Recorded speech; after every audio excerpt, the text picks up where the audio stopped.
Hello, Kate. Thank you very much for being with us today. Hi, David. Sorry, David, I'm losing my voice. It's perfect. I can hear you perfectly. Thank you for the effort. Um, my first question would be, what amount of responsibility did you feel when you were assigned this task of saying goodbye to Scarlett's character? I don't think I felt the responsibility as acutely. Um, I think when the film was finished and we were going to release it, I think that's Mhm. when you get butterflies. But I think what I felt responsibility for was trying to make something really truthful and beautiful and funny. I just felt um, each each detail I felt responsibility for, Mhm. not the big picture. Okay. How would you describe the whole MCU process? I mean, all the secrecy and the big scape and the little scape and combining those two. And how has it worked for you? Well, they Marvel's incredibly supportive of the director, so you get to make your own movie within the Marvel universe. Um, but it is very secretive, and um, yeah, I think I did. I didn't do any interviews. I got the job, and then I didn't say whether I got the job or not really. And then you're into the process. So you're removed from all the press and the pressure, and you just get to focus on the film. And Mhm. Disney are very supportive, so it was great.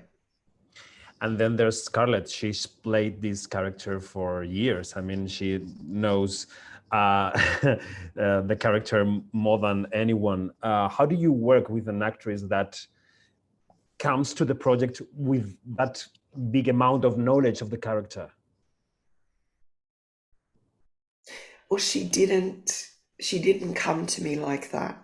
How she Mhm. came to me was like just as a human being. She was very vulnerable and um, gentle and open. So she just spoke about what she wanted for the film and what I was interested in and what she was interested in.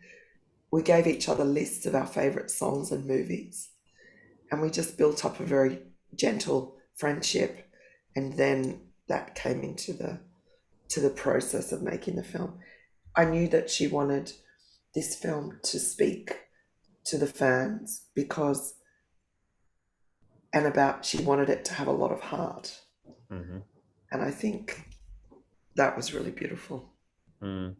In your conversations with her, who is producer to this film too, I suppose one of the cores of the film, which is women, the power of women, sorority, was in the center of these conversations. How do you work on that? It was intertwined with the material because so you're dealing with the film about women who've had their who've lost all control, Mhm. and then we've got Natasha and Yelena who are trying to rescue them.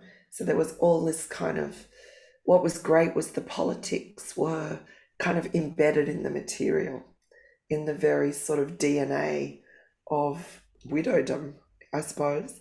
And what Mhm. was really beautiful is we wanted to talk about some of the other issues, um, and we could use like David Harbour and use his humour to talk about a lot of the political stuff. So that was great because we certainly didn't want to be lecturing anyone. We wanted people to be laughing. Mhm. Do you think that a director has this mission not to lecture anyone? Although, I mean, the film has this political content you were talking about. Yeah, I don't want to sit in a cinema and be lectured to.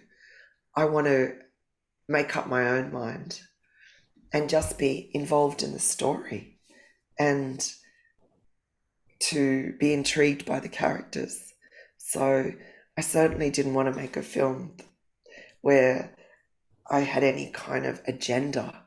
Mhm. I just wanted to make a film that took people on a beautiful ride, but it also spoke to what had happened in her life. Okay. Thank you very much, Cate. It's been a pleasure. Thank you.